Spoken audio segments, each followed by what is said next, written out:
बघा आजी सैनिक माझी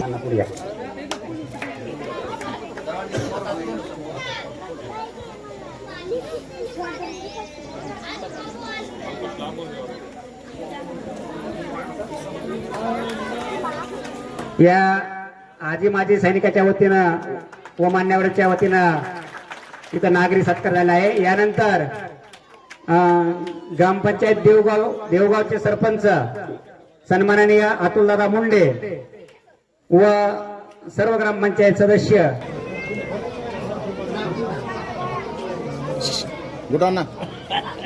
सन्माननीय या उपस्थिती म्हणून ॲडव्होकेट सौ राजेश्री मुंडे यांचं स्वागत मी अलकाताई मुंडे यांना विनंती करतो की राजेपती अलकाताई मुंडेंनी करायचे। अलकाताई मुंडे यानंतर